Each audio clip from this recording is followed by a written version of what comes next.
Bonjour tout le monde. Aujourd'hui, pour l'émission numéro 27, on parle de santé en Outaouais, la première partie d'une grande entrevue.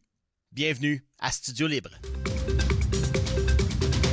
La santé en Outaouais, c'est un sujet qui est très préoccupant pour certains qui ont perdu notamment leur médecin de famille récemment. Et on a droit à avoir un système de santé qui nous soigne et qui nous aide à demeurer justement en santé. Et mon prochain invité avec son organisme s'arrange pour que ces droits-là soient respectés. Monsieur Mathieu Charbonneau de Action Santé Outaouais, bonjour. Bonjour. Et Action Santé Outaouais, bon, on a un échiquier quand même en Outaouais de gens qui revendiquent plusieurs choses. On pense à SOS Outaouais notamment. Donc, dans cet échiquier-là, vous vous placez où avec Action Santé Outaouais? C'est une bonne question. Je pense que avant de répondre à cette question-là, on peut revenir à c'est quoi Action Santé Outaouais puis à ses origines. Donc, Action Santé Outaouais, c'est un organisme communautaire d'éducation populaire et de défense collective du droit à la santé. Le seul qui est reconnu en droit à la santé au Québec. Il y a plusieurs organismes de défense collective, mais donc on est le seul au Québec. À l'origine, souvenez-vous, dans les années 70, les expropriations sur l'île de Hull, boulevard Maisonneuve, les édifices fédéraux. Oui. Il y a eu des comités citoyens qui sont mis en place parce que les gens ils se mobilisaient. Leur quartier était littéralement détruit. Puis il y a eu des comités citoyens qui ont été mis en place, notamment un comité sur le logement qui est devenu l'organisme Logement N'Occupe. Oui, je comprends très bien. Un comité sur la santé qui est devenu le dispensaire des citoyens de l'île de Hull en 70. C'est l'origine d'Action Santé Outaouais. Des médecins, des pharmaciens, des citoyens qui voulaient aider les personnes les plus démunies à avoir accès à des médicaments, des services. Puis au début des années 80, on est devenu Action Santé Outaouais, tel qu'on le connaît aujourd'hui. Donc, Action Santé est ancrée, je dirais, dans l'histoire du Québec, dans l'histoire de l'Outaouais. Par exemple, la défense collective de droit, c'est quoi? Bon, défense collective de droit, encore une fois, on est des années 70 au Québec, où des groupes citoyens partout au Québec se mobilisent sur différents enjeux liés à des droits humains. Et au Québec, on est un modèle au Canada, dans le monde, où le gouvernement, au fil des années 80-90, a reconnu ces organismes communautaires-là de défense collective de droit et leur donner du financement. Autrement dit, au Québec, on donne la possibilité à des organismes communautaires de critiquer l'État. Donc, l'État finance pour se faire critiquer, pour, dans le fond, se faire surveiller en matière de respect des droits humains, comme le droit à la santé. Un chien de garde, finalement. Chien de garde, effectivement. Puis ça permet aussi de stimuler la vie citoyenne démocratique entre deux élections. On ne fait pas juste rester les bras croisés.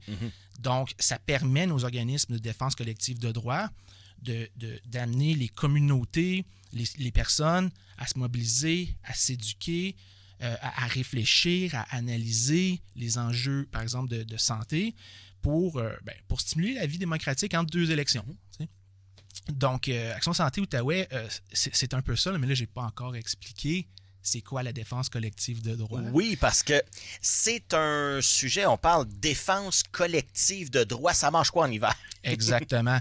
Donc, en fait, c'est de passer du je au nous, de voir que les situations injustes, la souffrance, la misère, les problèmes sociaux sont pas liés à des situations individuelles, mais sont liés à des systèmes puis à des phénomènes collectifs. Et donc, la santé, c'est un bon exemple. On pourrait y revenir là. Mais donc, la défense de droit, c'est se dire ça. C'est se dire, il y a des droits humains qui ont été reconnus dans les grandes chartes internationales au 20e siècle. Ça commence, le droit à la santé, avec l'ONU, dans sa constitution, après la Deuxième Guerre mondiale, l'Organisation mondiale de la santé aussi, qui reconnaît le droit à la santé, puis d'autres traités au 20e siècle que le Canada a signés, souvent, puis on va revenir sur la question du droit international versus le droit national, mais, et donc, on a reconnu qu'il existait des droits collectifs comme le droit à la santé. Dans ce cas-ci, le droit à la santé, on va le définir brièvement, là, c'est donc le droit de jouir du meilleur état de santé possible, mais santé à la fois physique psychologique et même social, donc le bien-être dans sa communauté. C'est très large. C'est très large. Donc, on pourra revenir, si vous voulez, on voit tout de suite que le droit à la santé, c'est un enjeu de soins de santé, de système de santé, mais ça va beaucoup plus loin. Ça concerne aussi les déterminants sociaux de la santé, donc les facteurs sociaux, économiques, culturels, qui ont un impact sur la santé des individus et des populations. Donc, on pourra revenir, si vous voulez, là. Donc, il y a l'enjeu service, système de santé, l'hôpital, les médecins, etc. Mais il y a l'enjeu aussi tout ce qui a un impact sur la santé, comme on l'a dit tantôt, le logement, le revenu, l'alimentation. On pourrait même dire aussi que la participation citoyenne ou à la communauté, c'est bon pour la santé. Être isolé chez soi. On parle souvent de briser l'isolement. Briser l'isolement, par exemple pour les personnes aînées, etc., c'est fondamental pour la santé. Donc, il y a même, on ne pense pas à ça souvent, là, mais il y a beaucoup de choses qui ont un impact sur la santé. Bien là, la pollution, l'environnement, ça aussi, c'est lié. Les conditions de vie, si notre logement est insalubre, etc. Donc, droit à la santé, défense collective, c'est se dire on a des droits à défendre, puis il faut dire aux États, bien, vous devez mettre en place des politiques pour réaliser et respecter ces droits-là. Concrètement, qu'est-ce qu'on fait en défense collective de droit à nos organismes? On fait plusieurs choses.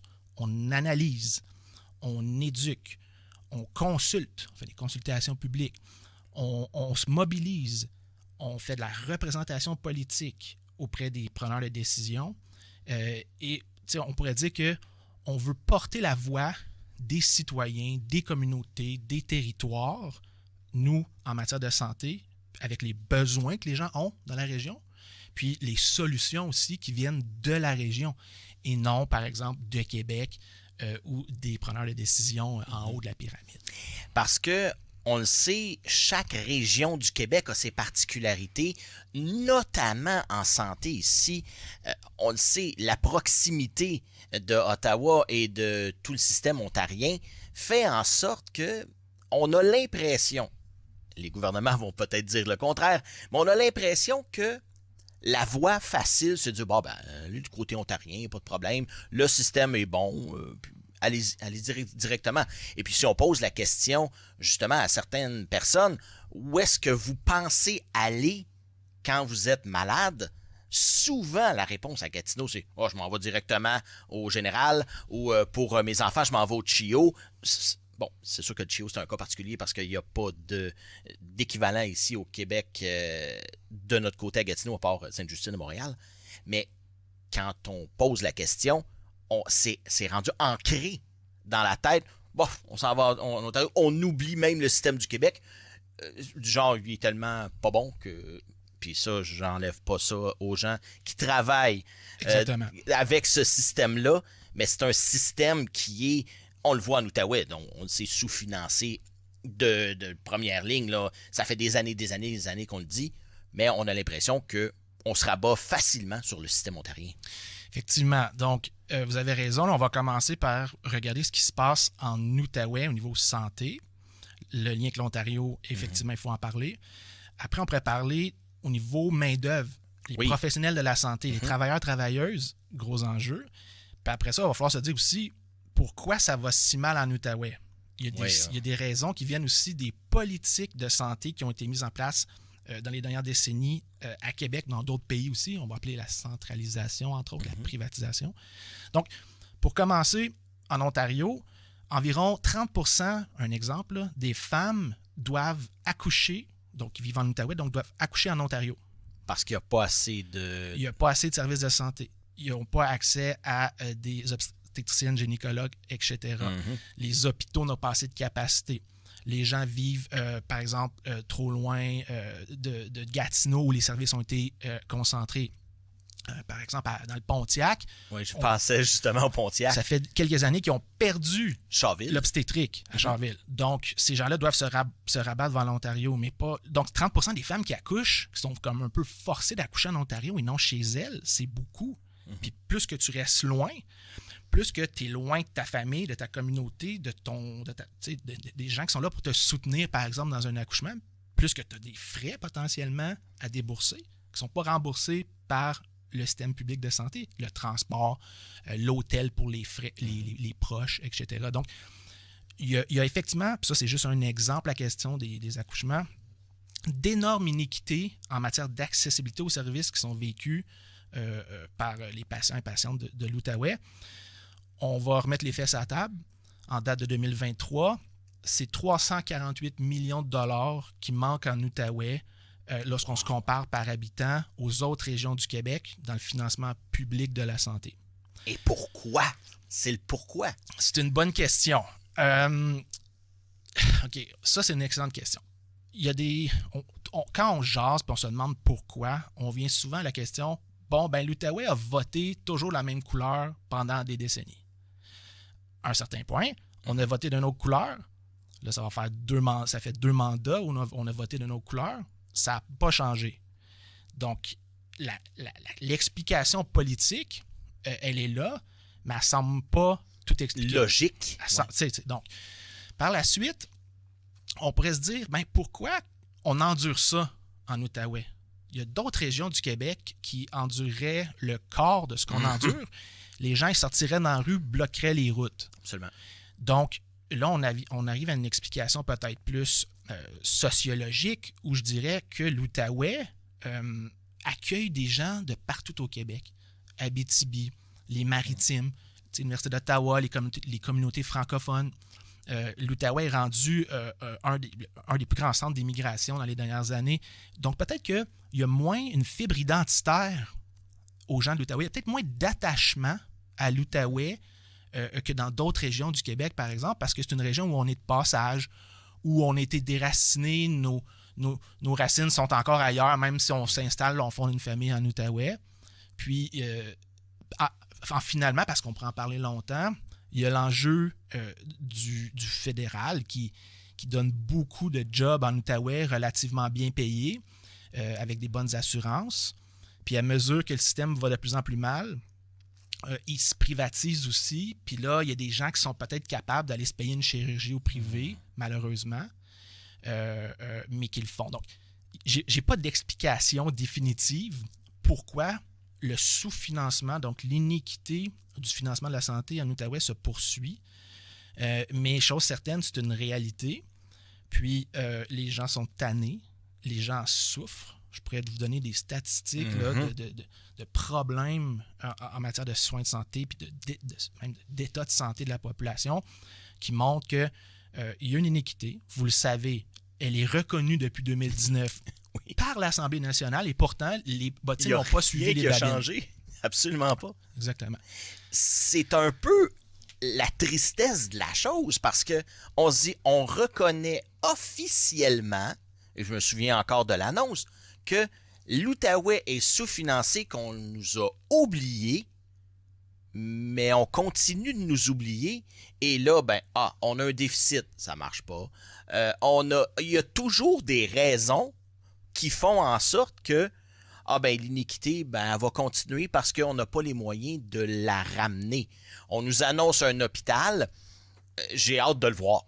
Honnêtement, j'ai vraiment hâte de le voir et j'espère, avec les dernières nouvelles qu'on a eues, que ça retardera pas de plus en plus, qu'on va pas se donner des raisons pour dire le projet est là, mais à cause de tel ou tel ou tel facteur, ça va, on n'en aura pas. Donc, oubliez ça. Ou même si on l'a, puis que on n'est pas capable de le remplir. Il manque encore de personnel, on n'a pas les équipements, et qu'on se dit, vous avez un hôpital moderne qui coûte, je ne sais pas, 2 milliards de dollars, ça veut dire qu'on a réglé le sous-financement annuel pendant, je sais pas, 15-20 ans, et là, on ne se concentre pas sur les années de sous-financement qui ont dégradé le système de santé dans les hôpitaux, mais pas juste dans les hôpitaux, dans les CLSC en milieux ruraux, dans l'ensemble du système, parce que le système de santé, ce n'est pas juste l'hôpital, et où l'Outaouais a encore besoin de solutions et d'investissements. C'est comme s'il va falloir peut-être se faire compenser pour les décennies de sous-financement qui ont dégradé le système. T'sais. Et je veux juste ajouter, pour ne pas l'oublier, c'est environ 120 millions de dollars que le Québec paye pour les services hospitaliers des gens de l'Outaouais dans les hôpitaux de l'Ontario à chaque année. C'est 120 millions qui pourraient nous revenir facilement. Qui pourraient être investis dans les infrastructures en Outaouais. Donc, les années de sous-financement, non seulement ça a dégradé les infrastructures et les services en Outaouais, mais on n'a pas investi chez nous. On n'a pas développé les services, les infrastructures, les hôpitaux chez nous en Outaouais. Donc, on oublie l'espèce d'effet d'accumulation de cette iniquité de sous-financement-là au fil des années.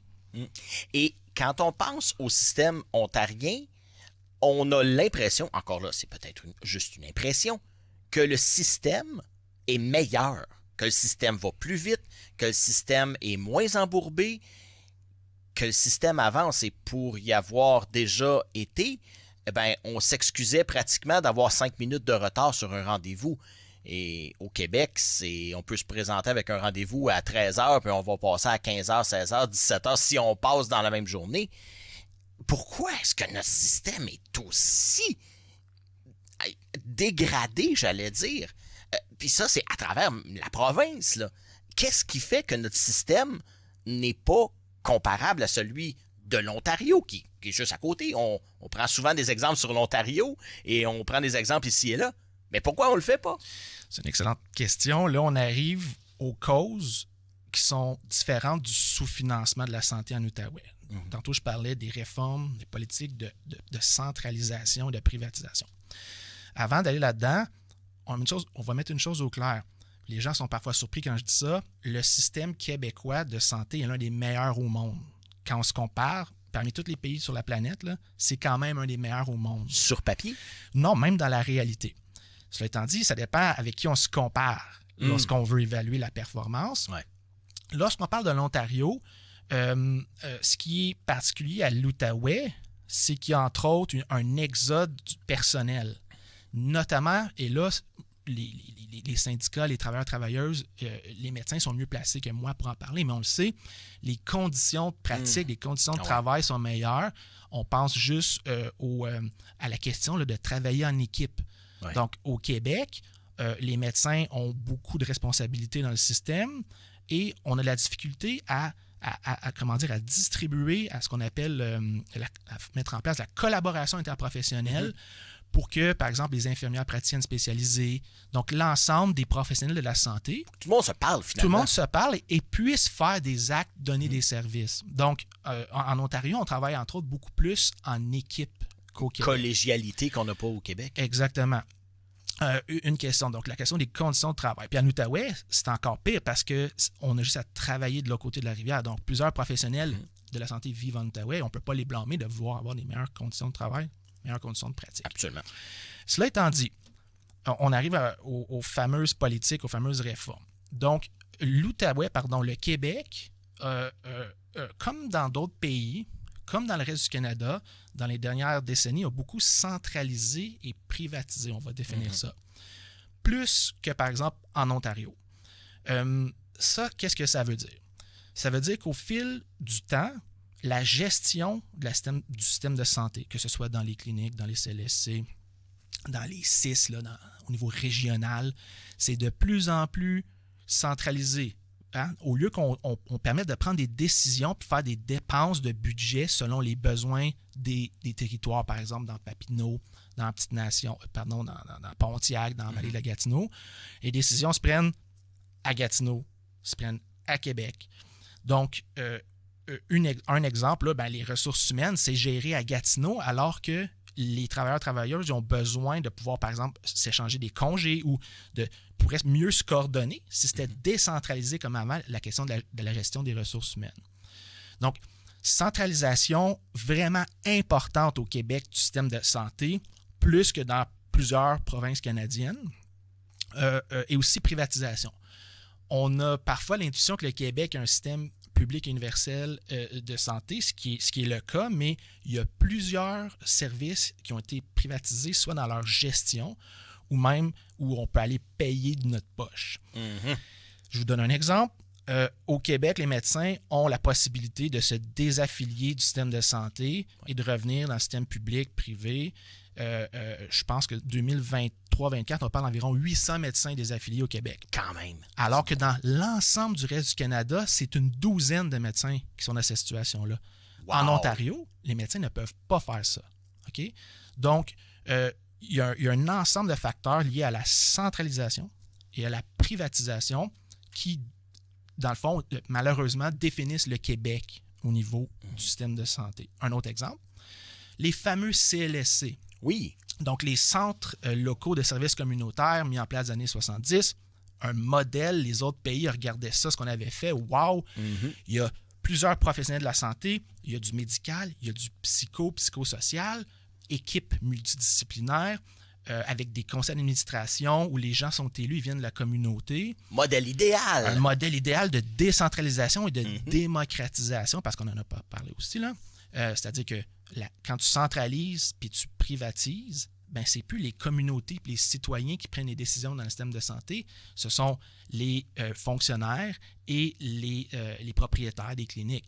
Donc, au fil du temps, la centralisation a réduit la voix des citoyens, citoyennes, des communautés dans la gouvernance du système de santé. Donc, je ferme cette parenthèse-là, qui est quand même très importante. Je reviens à mes fameux CLSC. Au fil du temps, on ne les a pas vraiment nourris. On les a négligés. On n'a pas réinvesti. C'est vrai. Les professionnels, malheureusement, pour des raisons X, Y, Z, se sont désintéressés. On a créé des cliniques, les GMF, il y a une vingtaine d'années, qui ont souvent créé un transfert de professionnels et de ressources des CLSC vers les GMF. Donc, on a un système qui s'est comme fragmenté aussi. Puis pendant ce temps-là, l'accessibilité a été réduite. On n'a pas amélioré les choses, au contraire. Puis le pire, c'est que les réformes successives de centralisation et de privatisation à Québec, depuis les différents gouvernements, ben ces solutions-là, elles se ressemblent beaucoup. Ajouter au problème aussi. C'est comme si on a voulu régler le problème avec la même solution, mais la solution, c'était le problème au fil des décennies. Puis on a continué à avancer dans cette direction-là. Donc, je ne me souviens pas c'était quoi la question exacte, mais c'était l'enjeu où l'Outaouais est victime d'un sous-financement historique de la santé, mais est aussi victime de politiques de santé, de centralisation et de privatisation qui ont empiré les choses en Outaouais, parce que si ton système public fait dur, ben tu vas être pris à aller au privé, puis l'Outaouais, par exemple, là, en chirurgie, en soutien à domicile, ça a été une intense privatisation de la santé, plus qu'ailleurs dans le reste du Québec. Et vu que les gens ont les moyens, ben ça... Et vu que le système d'un côté ne fonctionne pas, ben on va aller avec les moyens, on va sortir notre argent, nos assurances et compagnie, et on va aller du côté privé, ce qui accentue un peu le problème. Oui, c'est un excellent point. On va essayer d'aller rapidement là-dedans. On pense souvent que le privé, dans le fond, ça va permettre aux gens qui ont de l'argent de pouvoir avoir accès aux services, puis ça va libérer de l'espace dans le public pour aider les gens à attendre moins et avoir accès aux services. Mais le personnel, il ne peut pas faire d'un bord et de l'autre. C'est ça la différence. Première question, effectivement. Le personnel est transféré du public vers le privé. Donc, on empire la situation du personnel dans le réseau public de santé. Deuxième problème, ou mythe, on ne réduit pas les temps d'attente. À court terme, on va peut-être les réduire, mais à long terme, et ça, c'est démontré dans la littérature scientifique, on ne les réduit pas. Qu'est-ce qui se passe? C'est que les cas les plus lourds se ramassent dans le public, les cas les plus légers se ramassent dans le privé. En chirurgie, c'est un exemple. S'il y a une complication lors d'une chirurgie à la hanche ou au genou dans le privé, ben, ça se ramasse dans un hôpital public. Oui, donc, vrai.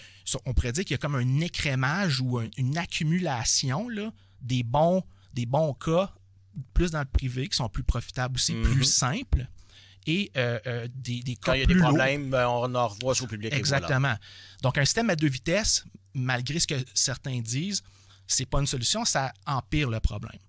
Et finalement, ben là, ça, il faut le dire, c'est inéquitable, parce que les gens qui n'ont pas accès, lorsqu'il faut payer là, pour un service de santé... Ça peut être très, très dispendieux. Là. Ça peut être, c'est des dizaines de milliers de dollars. Ben, ces gens-là, je veux dire, ne sont pas responsables nécessairement de leur... Ils n'ont pas fait exprès pour être malades, ben ils se ramassent à attendre plus longtemps, voire avoir peut-être des moins bons services où leur condition va s'empirer.